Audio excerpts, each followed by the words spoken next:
All right. Hello and welcome back, Renee. It's been a while since I've done a live and I'm excited to be doing it with you. So thank you for joining me today. I know. Thank you so much for having me. I feel like we haven't really connected in a while, so it's good to reconnect just in general. Yes, definitely. And I'm really excited to connect about the topic that we're going to talk about because this is one thing I didn't share with you before we got started was I actually just finished reading In the Flow and Period Mm, Power. And Period yes. Power, I think, was like my favorite one. And when I tell you, it was just like, like, I was like, I've been doing this all wrong. And then you I said, haven't read that one, so I you have need to read it. it's really. I like her. I like that author in particular, just because she makes it a little bit more funny and like Okay. just the way that she goes about explaining things. It's a little bit more fun.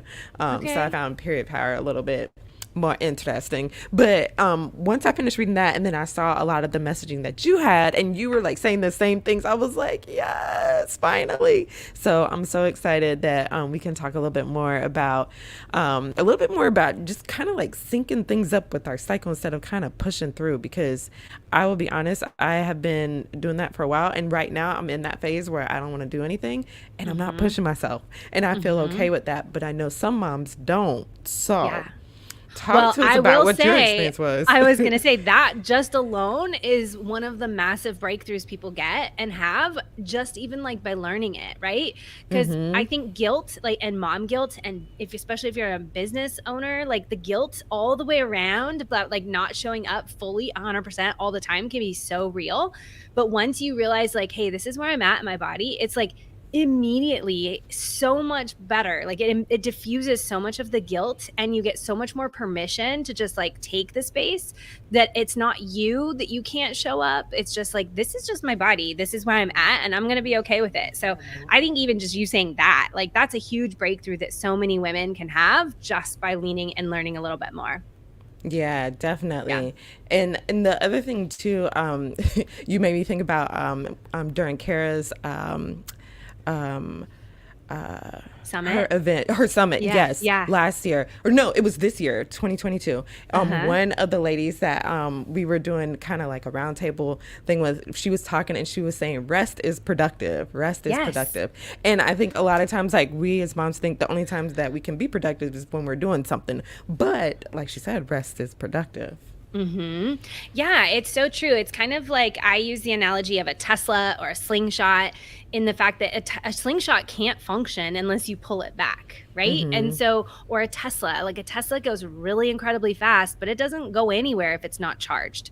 And so it does put this spin on there is a little bit of sometimes a retraction or a little bit of downtime that powers you to be really successful or powers you to be really, going after your goals or gives you the energy more so than if you didn't charge through there, right? Like if you just kind of are running on half a battery all the time, you're going to have less more effectiveness and less productivity than when you just take the break, let yourself recharge, and then you can go full speed for a short window of time. And then you get those times to rest again. So, Yeah, yeah. And yeah. what would you say is some of the ways that we can like begin to recognize where we are? Because I know some people will be like, well, I don't know, when should I do that? Yeah. Well, I will okay, let's go back and kind of like narrow in into like why this idea of being consistent and being on, like we kind of like jumped right in there. Like we got all Yeah. going, you and I were all excited. But really it comes down to the fact that men are function mostly on testosterone, and testosterone has this 24-hour rhythm. So they start really high in the day, they're like full of energy, ready to go, and as the day goes on, it waxes and wanes. And then sometimes that's why they like sit in the drive through in their car on the phone, or they come home from work and they go and sit on the toilet for an hour. It's like their energy's low and they're looking to recharge for a little bit before they face the world of family life, right? And women, we function on a very different rhythm. So we have progesterone and estrogen that change in levels throughout the whole 28-day cycle. So our cycle is not 24 hours, it's a 28-day. And so you, when maybe in the beginning of the month, when your estrogen is higher, are going to have much more brain and clarity, much more focus, much more motivation, much more energy than maybe on day 21 when your progesterone is more dominant and you're feeling a little bit sluggish, you're feeling like you want to retract back, You don't want to go to happy hour with your friends. You're a little bit more triggered with your kids, like all of those types of things. And so those natural changes throughout the month are normal. We just don't know them about, like, and so many women are like, oh my gosh, this makes so much sense. That's why, like, 2 weeks ago, I felt like I was crushing everything and feeling like the world's amazing super mom. And this week, I feel like I'm angry and irritable and I can't get anything done and I want to burn everything down. And really, that is these hormones at play. And so, kind of pulling back and paying attention to where those things are can help you not just give yourself the permission, like we were talking about, but really strategically start to plan them and to plan around them, so that, say, your workload, you're like giving a heavy dose in this week versus like this week right now is not my ideal time to be like pushing really hard. And so I've been doing a lot of crock pot meals, like throwing it all in and then not worrying about it. So like in the morning when my energy's higher, I get dinner started going. Then by the time when I'm at the end of the day and I'm exhausted and I don't want to be doing dinner, it's already done and ready to go. So it's kind of those small little shifts that we can start making that help support where your energy is and help support those little superpowers that we have in each one of those phases.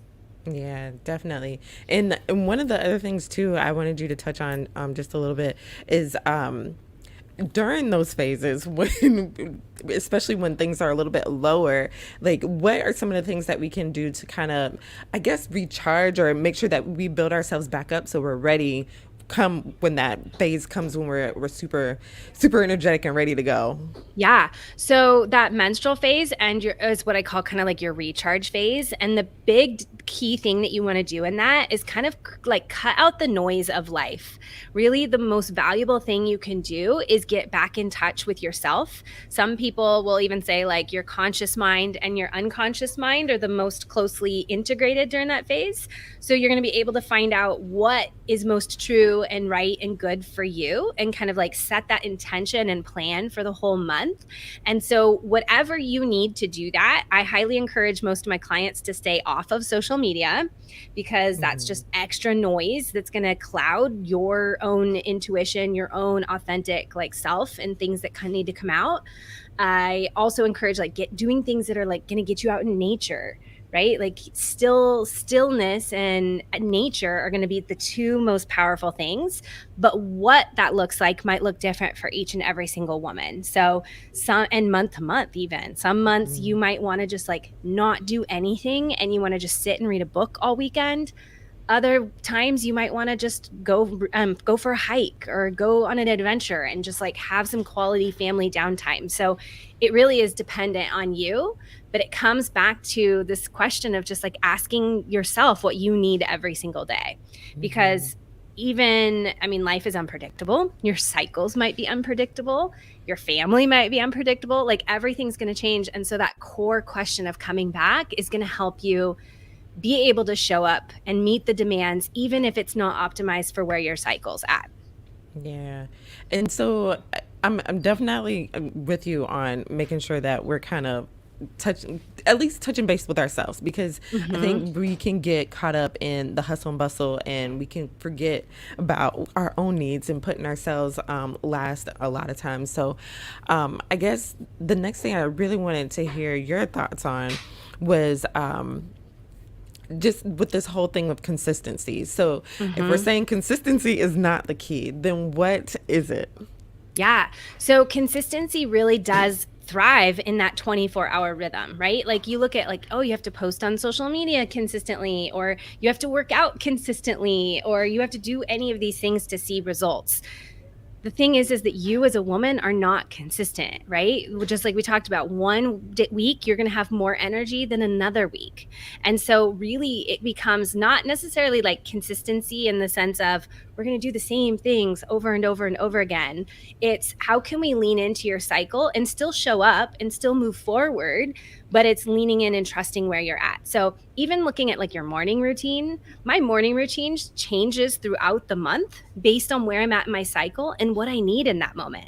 They're in Mm. that, real prime, like go get them phase. I get up in the morning, I get straight to work, I bust out a ton of work first thing, and then I transition into maybe a workout or a meditation or like whatever that is. versus in that lower phase of the month when your energy's lower, I spend a whole heck of a lot more time like journaling and reading and refreshing first thing in the morning, and don't jump straight into the work. So even looking at those little subtle changes throughout the month, it's like I'm not being my morning routine is no longer consistent. It's more cyclical, and it's more I don't know, I would say like riding the flow, if you would make a like put the pun in there with the flow. But so much of women is in this rhythm and balance, not necessarily like hardcore, consistent, same thing, rigid all the time. Got it. Got it. Yeah. So, for moms, especially who aren't really syncing with their cycle, what is kind of some of the first steps that you would say so that we can kind of get out of that whole machine of trying to do everything consistently and start really respecting and honoring what is going on with our bodies? Yeah, I would say number one is just start tracking it because you'd be surprised at how many women don't track it. There's been, so much shame and stigma and social norms around it that it's made something like we just don't talk about it, right? Hold on. Hey, no, thank you. Sorry, they're like getting ice. Getting ice is like clunk, clunk, clunk. But in like society, it's been seen as the thing that's not something that we necessarily talk about. We keep it hush hush. It's secret, it's private. And so really that's the first step, is to start just learning about yourself, learning about what's happening in your body. When I talk to people and I say, hey, do you track your cycle? They're like, oh, well, I kind of know like the date when my period starts every month. I'm like, well, that's just one component of your cycle, right? Like just talking about the estrogen and progesterone, like there's ebbs and flows throughout your entire month. And so while you may not track all of those details, starting to pay attention to like, okay, did I ovulate this month? Where is that at? Where am I feeling? Am I feeling like my energy is really high? Am I feeling like my energy is really low? Where am I at? And just really, that's a huge basic first step that most women are not even doing right now. Yes, and speaking of tracking your cycle, I recently started using Clue. That's the app that I use. I was using what's her name's in the Flow app, but it's all right. It's cool. But I started using Clue, and I like Clue because as you start to track your cycle more, it starts to give you more details to tell you like, hey, this part of your period you're probably going to be cranky. And like for me, it has this little cloud. It tells me this is when you're probably going to have PMS. So it's really helpful. So at least I know, okay, like I'm going into that phase. Like I have to be a little bit more aware and like, kind of step back and not allow certain people to get around me so I won't be so snappy with them. Or the times when I'm most productive, like I can see like, okay, I know that's the time when I need to be doing all the tasks and try to kind of front load things at that time. But yeah, if you're looking for an app, Clue is a good one. It is paid, but it is a good one. And I know you know some other ones too. I was going to say, I think they have a free version. They have a free version too, but for like all the other extra stuff, yeah, I know it was. I'll have to check because I don't pay for Clue, but that you don't pay? I don't pay. I don't think. What did I pay for? I don't know. Maybe more of the tips and details. But I do like. I'm like, I don't think I'm like, maybe I need to check my card. Like, I don't know that I paid for that one, but I do like that one because there are a lot of the apps out there are really geared towards, can I get pregnant? Can I not get pregnant? Like most of the cycle trackers, that's the main focus and the main intention behind them. Clue's a little bit different because it does give you a lot other of things to track, not just period based things, right? Your energy, your mood, your productivity. You can track even like bowel movements. There's a lot of things that you can track in there in your cycle that's going to give you a lot of things. The one thing which I should probably just like reach out to Clue and give some feedback is that they have like on each of the different categories only 4 selections, and it's like, yes, I'm a little bit more dynamic than only having 4 mood choices in a day. I wish that there was a little bit more variety, but I get it, which is also why I really encourage women that are wanting to maybe learn a little bit more is to start tracking on paper, which I'm sure we can link up the cycle tracker that I have, because that helps women to kind of see in a visual month to month to month what's happening and see those changes over time and not just, hold on.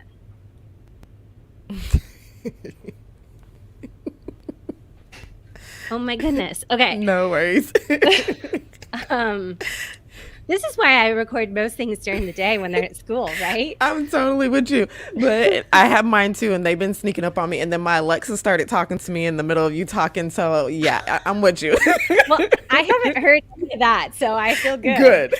Um, but yeah, so that would be my number one tracker. If you're going to track via an app, the Clue is my highly recommended one.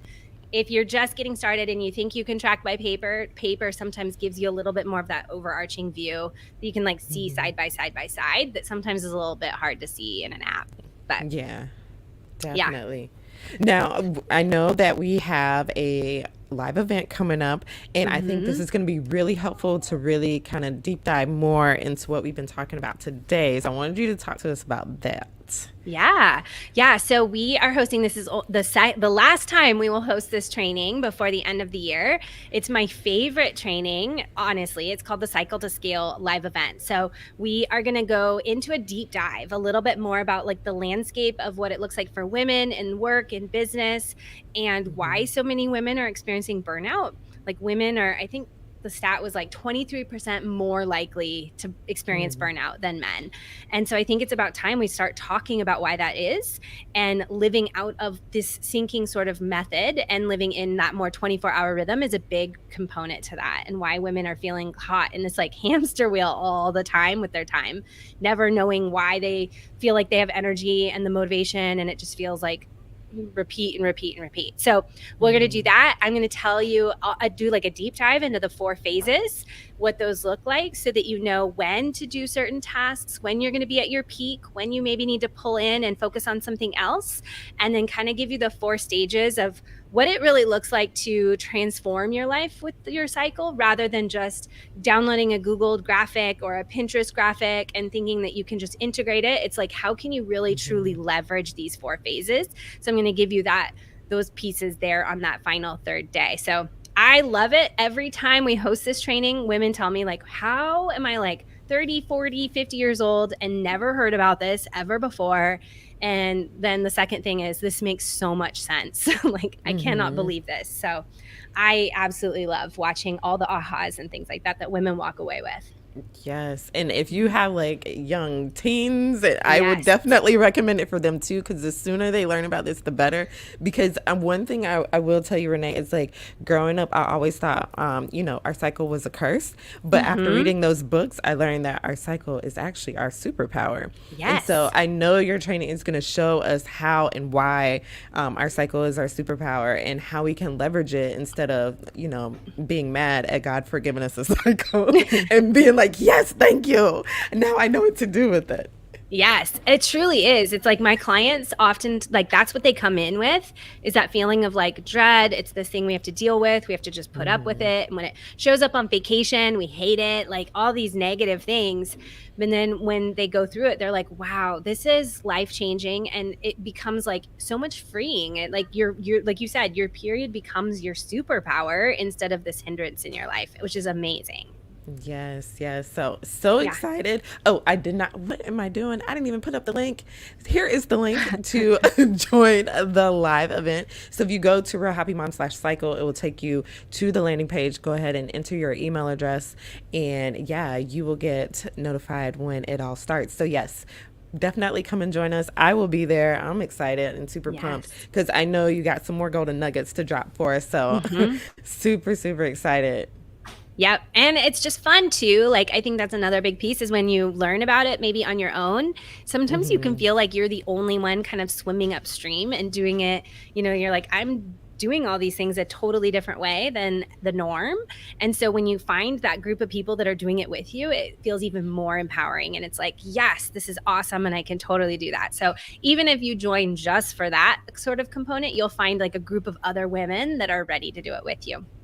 Yes, Yeah. definitely. So yes, use that link and yes, join us there. And Renee, thank you so much again for coming on and chatting. This has been a good one. And I can't wait Thank to be you. in the live training with you again. It's gonna be Yes. good. Thank you so much for having me.